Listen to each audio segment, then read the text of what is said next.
আমি ভাবতেছিলাম প্রশাসনের যারা আওয়ামী শাসনে নিজের সর্বস্ব উজাড় করে দিয়ে সেবা দিয়ে যাচ্ছে তাদের হাসিনা পতনের পরে কি হবে। বাংলাদেশের প্রায় সবগুলো থানার ওসি ভবিষ্যতে মারাত্মক সমস্যা পড়বে। আসেন আমরা ওনাদের ভবিষ্যতে কি হতে পারে, কেন তারা ঝামেলায় পড়বে সেটার একটা চিত্রকল্প তৈরি করতে সাহায্য করি। শুরু করি গুমের ঘটনা দিয়ে। ধরেন ব্রিগেডিয়ার আজমির গুম। Bright military officer brigadier Abdullahil Azmi 24 August 2016 সালে ঢাকার বড় মগবাজারে কাজী অফিস নেলেন বাসা থেকে গুম হন।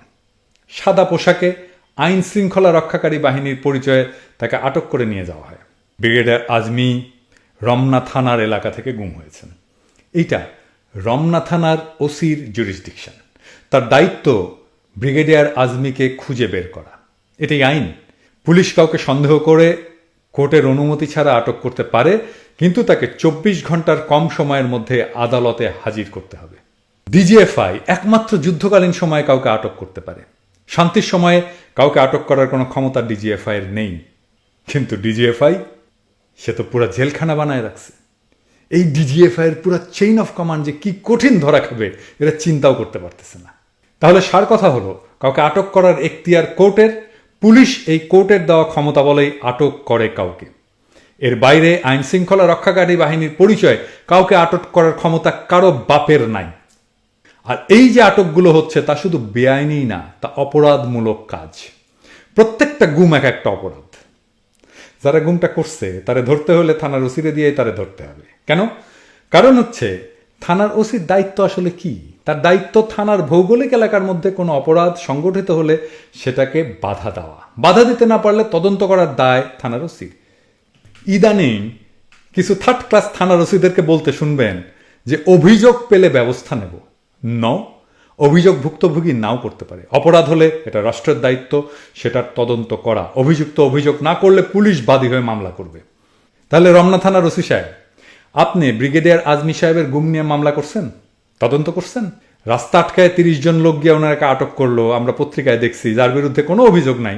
আটকের পর আশেপাশে সব সিসি ক্যামেরা খুলে নিয়ে গেল। তো ওসি সাহেব, আপনার থানার কয়েকশো গজ দূরে ঘটতেছে ঘটনা, আপনি ঘুমাইতেছিলেন?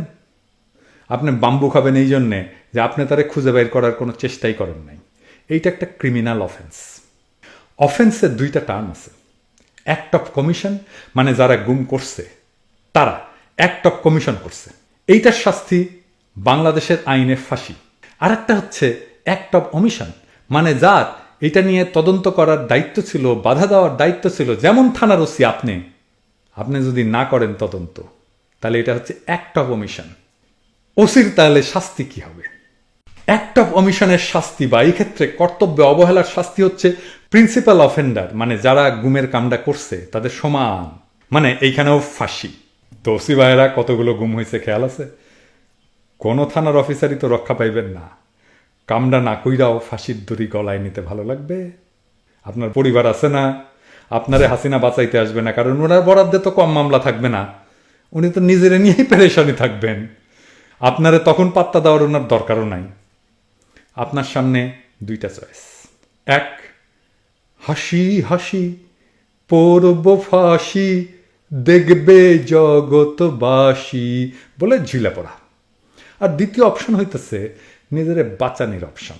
এতদিনে কিছু টাকা টুকা কামাইছেন, তাই না? এটা নিয়ে একটু আমোদ ফুর্তি করে বাকি জীবনটা কাটাইবেন। এই জন্যই তো হাসিনার লাঠিয়ালগিরি করছেন নিজের বিবেক বন্ধক রেখা।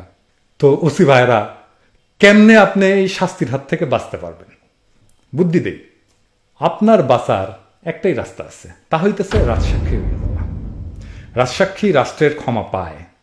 আপনারে আদালতে দাঁড়ায় বলতে হবে কারা এই কাজ করছে। আপনি তো জানেন, তাই না?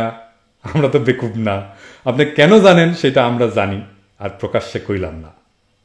আপনি নিজে বাঁচার লাইগা সব এভিডেন্স রেখে দেন।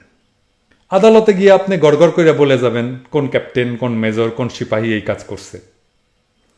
কান টানলে মাথা আসে। আপনি হইতেছেন আমাদের কান। কানে আমার আগ্রহ নাই, আমার আগ্রহ মাথায়। তো আমার দর্শকেরা তো বলবেন, তো দাদা আপনি তো পুলিশে বুদ্ধি দিলেন, ডিজিএফআই রে বাঁচার বুদ্ধি দিবেন না? অবশ্যই দেব। তো ক্যাপ্টেন, মেজর সাহেব, আপনাদেরও বাঁচার আর একটা বুদ্ধি আছে। আপনিও রাজসাক্ষী হইবেন। আপনি বলবেন আপনি কোন সুপিরিয়রের অর্ডার এক্সিকিউট করতে গেছিলেন বলবেন সেটা। এরপর আপনার সুপিরিয়রটা ধরা হবে, তারপর তার সুপিরিয়র, তারপর তার সুপিরিয়র, আমরা একে একে এরপরে 1 নম্বরে পৌঁছে যাব আর কি, বুঝছেন না? আপনারা বাইচে যাবেন, শাস্তি হলেও নগণ্য শাস্তি হবে মাথারে যদি অভিযুক্ত করতে আদালতকে সাহায্য করেন। কিন্তু মাথার শাস্তি পুরোটাই হবে। আহা, কতদিন খাসির মাথা বুটের ডাল দেয়া খাই নাই।